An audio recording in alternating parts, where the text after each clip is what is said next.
Okay, so panic attacks. I've had several.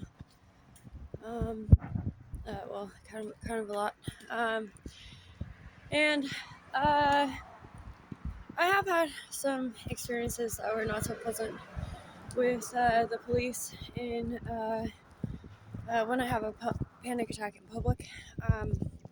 Not going to go into that, but let's see. So I kind of was thinking a little bit about um, what what is a panic attack? Like, why does it happen? Like, why do we get so worked up with like this fear energy?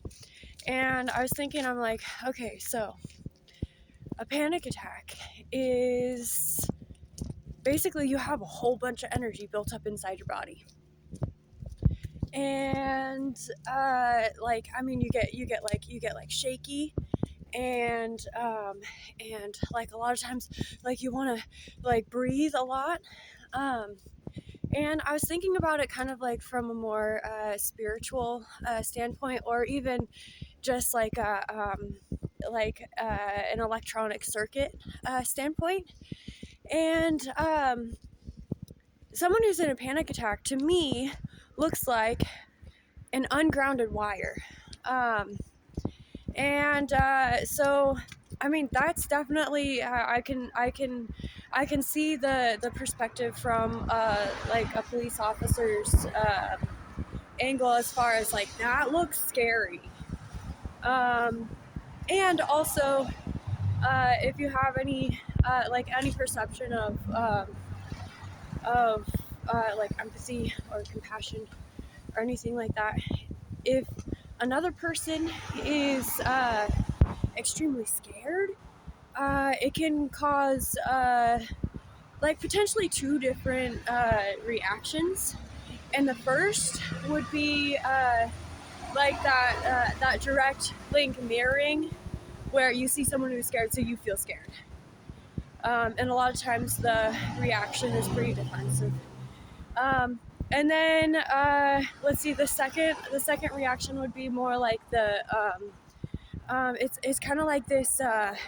It inspires that like hunter urge, which is like pretty common in people who have a defined role in protection, is that they have like this kind of like hunter instinct to be able to like actually get down to the bottom of investigations, and to be able to have that drive for upholding law and order. You kind of do have to have this kind of like predator, like always on your like always like having your head on a swivel. And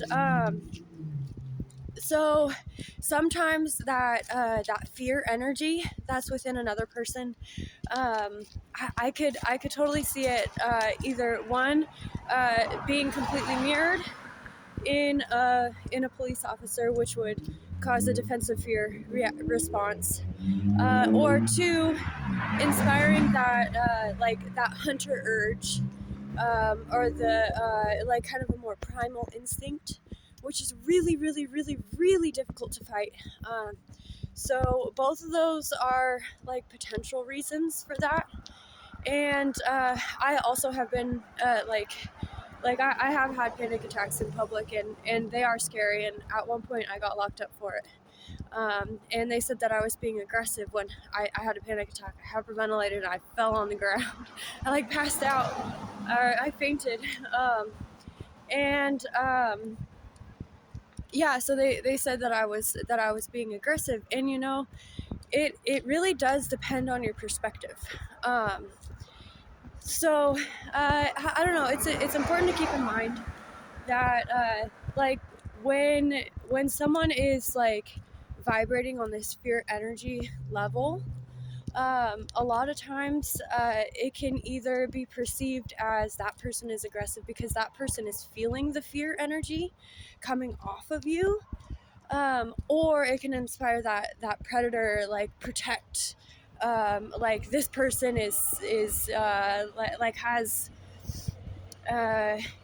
is exuding this type of energy that's causing everybody around them to be afraid. And so those are both things that are really difficult to respond to like in an instant when you need to. So I understand that. Let's see. So potential solutions would be probably based on like a more inclusive training in like having police officers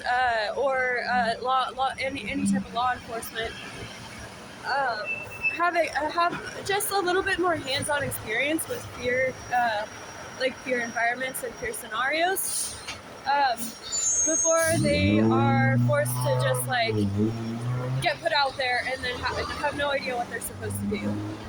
Um, so I don't really know that much about the training programs for law enforcement, but a little bit more access to one-on-one relationships with people who have things like panic attacks, like possibly even a little bit of study in like mental hospitals. Would be potentially good in order to like kind of break that boundary of like just like not understanding that that person is having a lot of energy flowing through them, and so that they can identify with people who are going through these kind of things and allow them to deal with it or handle it more efficiently and effectively. Um,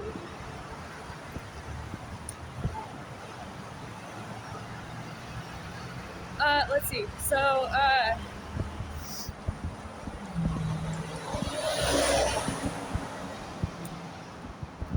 I've also heard a decent amount about sending out like an additional person who has specific training in like psychology, like counselors and stuff like that. But um, for for a more effective like actual response, I think that would be a little bit more in place or a little bit more effective if it was the actual enforcer who had that type of training.